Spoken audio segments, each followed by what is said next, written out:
Desculpe interrompê-lo, nós estamos ao vivo na ONU com Sérgio Danesi, representante do Brasil no Conselho de Segurança. Vamos ouvi-lo. Nós temos que saber negociar e fazer trocas, etc.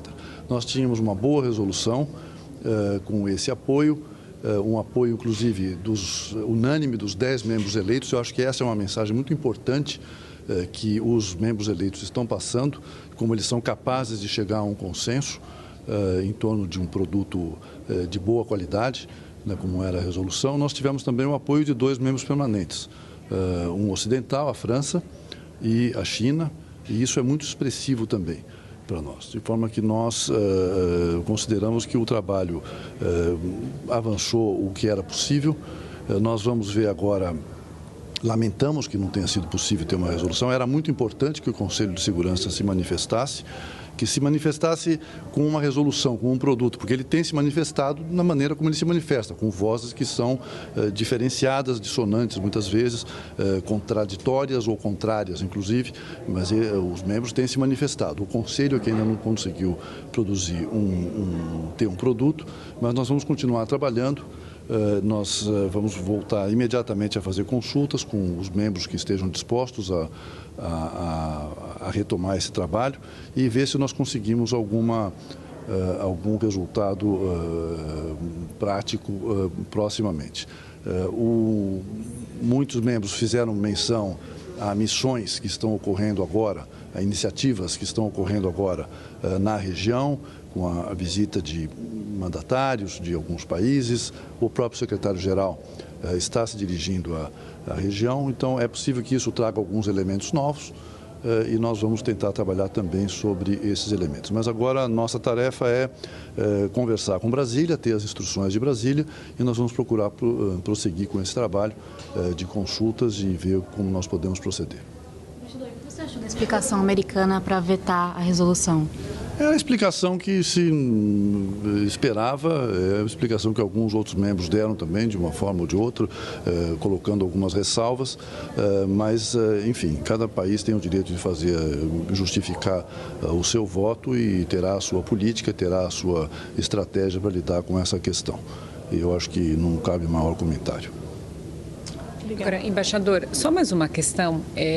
Eu sei que não é o foco aqui, mas essa falta de entendimento, pelo menos de um membro, que não permitiu votar a resolução, pode ser lida como um sinal de que uma reforma mais ampla, uma reforma do Conselho de Segurança é impossível? Se você não conseguiu chegar a uma conclusão para um tema tão bem acordado, tão bem amarrado, com 12 votos a favor? Eu acho que a gente tem que ver isso de uma outra maneira. Evidentemente que, na linha que nós temos defendido há muito tempo, o Conselho precisa de uma reforma na sua composição, por causa de um problema de ele ter que refletir o que é a realidade do mundo 78 anos depois de as Nações Unidas terem sido fundadas. Não é? E ele tem um problema, obviamente, de representatividade, ele tem um problema de eficiência, ele tem um problema de legitimidade. E ele tem métodos de trabalho e regras que, evidentemente, o tornam, em muitos momentos, muito ineficaz ou muito inexpressivo. Então, eu acho que tudo isso mostra, evidentemente, que há uma necessidade de se aperfeiçoar esse mecanismo, que é muito importante, e é um trabalho no qual nós e muitos outros países, felizmente um grande número de países, estamos empenhados já faz bastante tempo. Isso, mais uma vez, evidenciou, mas há vários outros. Quem acompanha o Conselho de Segurança verá repetidamente, e eu estou aqui há menos de 4 meses, eu já vi, este deve ser o 4º veto a que eu assisto desde que eu cheguei aqui em apenas 4 meses.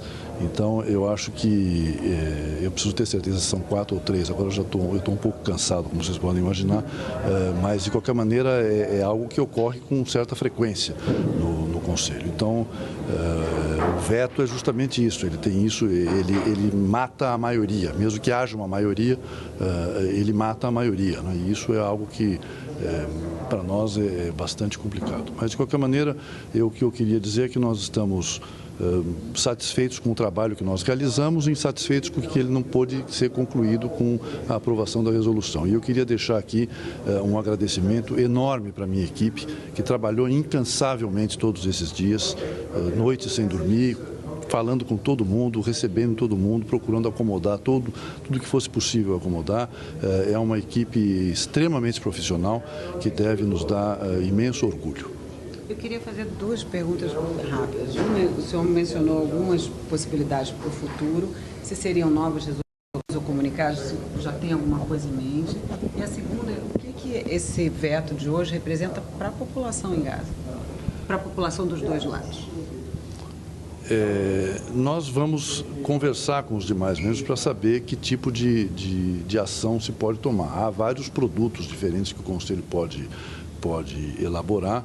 Eles têm força diferente, evidentemente, e eles têm também dinâmicas para serem elaborados diferentes. Nós vamos consultar com os membros e ver o que é possível. Eventualmente, trabalhar com uma nova resolução, trabalhar numa declaração do presidente que precisa de consenso, trabalhar, enfim, aqui chamamos também elementos de imprensa, há alguns produtos que podem sair de uma deliberação, como deliberação do Conselho. Nós vamos ver isso aí, vamos primeiro conversar com Brasília para ver um pouco qual é a orientação, ver as possibilidades e nós vamos, assim que nós tivermos alguma coisa, um caminho, digamos, traçado, a gente volta a vocês para informar.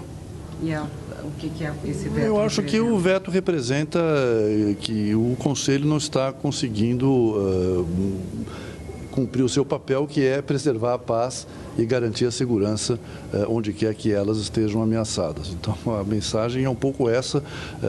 Eventualmente, também ninguém pode ser, digamos, achar que só porque saísse uma resolução do Conselho hoje que o conflito ia terminar imediatamente ou amanhã ou em seguida. E o conflito segue uma lógica da guerra, uma lógica da confrontação. O que o Conselho tenta fazer com um mandato da Carta das Nações Unidas é tentar interferir para que a paz seja restabelecida e a segurança seja garantida. Muito mais que isso, a gente teria que ver se a resolução tivesse sido aprovada, que efeito ela teria tido.